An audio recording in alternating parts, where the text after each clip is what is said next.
I'm delighted to be a part of this. Bob and I have had other debates, always friendly, and I'm sure this one will be as well. And I'm a big fan of Bob in general, and I'm a big fan of this book. The book has got, 15 chapters, and I very much like 12 of them, and I disagree with 3 of them. But first, I want to make a general comment about the book. This is really a magnificent book in many ways, and one of the most important ways is its creativity. I've been an anarchist for many years, and all I knew about anarchism was left-wing anarchism, Marxist anarchism, you know, Chomsky and Kropotkin and people like that. And on the other hand, free market anarchism, sometimes called right-wing anarchism, which would be mainly associated with Murray Rothbard and maybe Hans Hoppe and a few other people.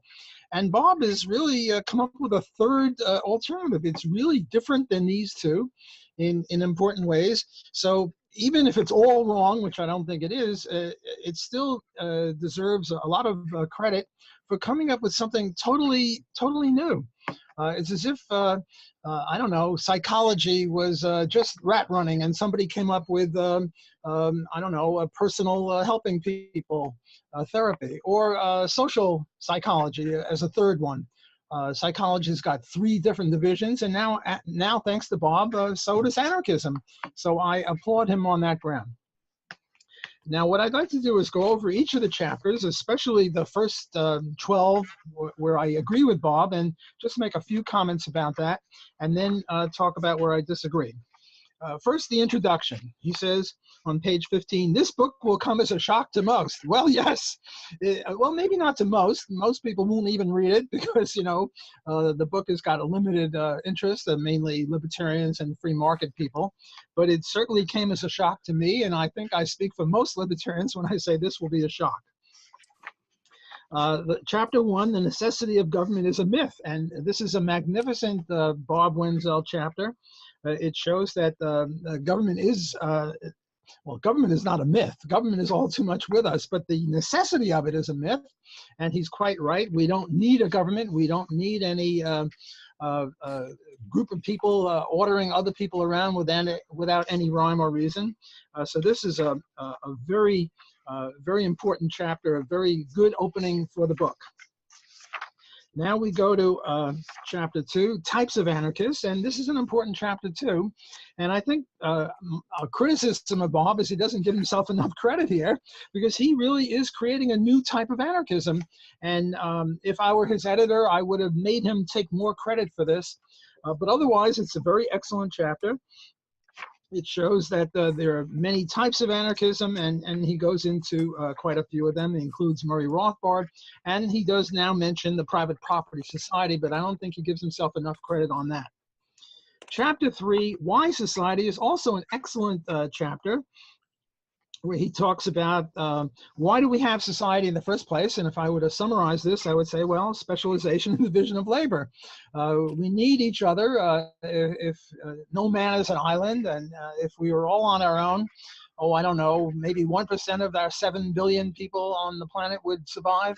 We need each other to survive. And what I wrote in my margin here is that this is the best short introduction that I've ever read as to why we need a society. So I have my hat off to Bob on this chapter as well.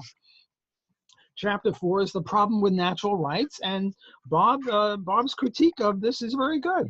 And not only that, but you know, a lot of people, when they criticize something, and Bob will be critical of Murray Rothbard, they don't mention Murray Rothbard. Well, Bob, I won't say he mentions Murray Rothbard on every page, but he must have mentioned Murray, I don't know, 20 times in a short book of only 100 pages. So Bob has the courage to take on his critics, and I applaud him for that as well.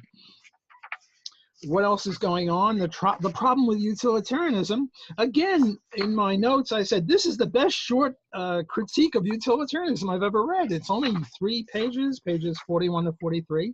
It really shows the tyranny of majority rule, Utilitarianism, there are great problems with it. My main problem with utilitarianism, Bob doesn't go into this, but it's a short essay, so he can't do everything, is the utility monster who enjoys eating people to a great, great degree. And we mere mortals don't enjoy not being eaten that much, so he can kill us all, and it would be utilitarian. So again, I think it's an important chapter, and it's a very well done chapter, and I agree entirely with Bob on that. Then in chapter 6, the importance of subjectivism in solving the problem of great conflicts in the civil society. Again, this is a good chapter. Here he does talk about the non-aggression principle. He mentions coercion and oppression on page 47, and I think that's all to the good. But here we are sort of a little bit of foreshadowing some of my critiques of Bob, but I think this is a very good chapter because he is quite right. He quotes Hayek right at the beginning, who says that it is probably no exaggeration to say that every important advance in economic theory during the past 100 years was a further step in the consistent application of subjectivism. Bob is a subjectivist, God bless him. I won't say that subjectivism is a synonym for Austrian economics. I would say praxeology is, but certainly subjectivism is an important part of Austrian economics, and Bob is very good on that. Okay, chapter 7, land property. Yes, land is very important to all libertarians, and I still consider Bob a libertarian, although I will be criticizing him soon.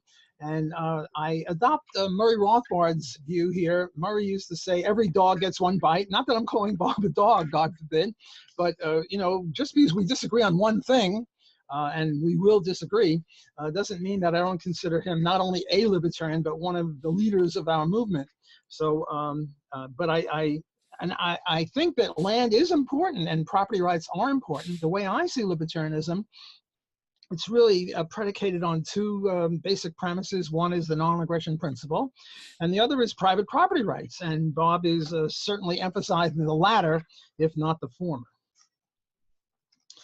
Okay, then rules beyond land property respect. Here he talks about the non-aggression principle, which I think is a little inconsistent with his private property society, but I think, so what I'm saying is that he does a very good job on the non-aggression principle.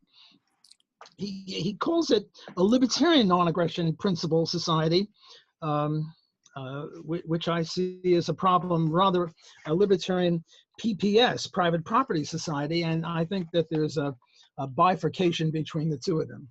Okay, chapter 9, culture in a private property society. Again, I think that this is very important. He mentions eliminating conflict, and I think this is a point that Hans Hoppe has mentioned, and Bob does it very well here, that we need rules to make sure that, you know, Michael, I see on the camera, is wearing a shirt, a black shirt, and there's no fighting about that. Nobody is ripping the shirt off of him and saying, no, no, it's mine, because we have rules as to who has which property. Now, Bob's rule is anyone can do anything they damn well please on their private property, but we need a rule, because without rules, we would have conflict and chaos, and we don't want conflict and chaos. Okay, what else is going on here? That's about all I'm going to say about chapter 9.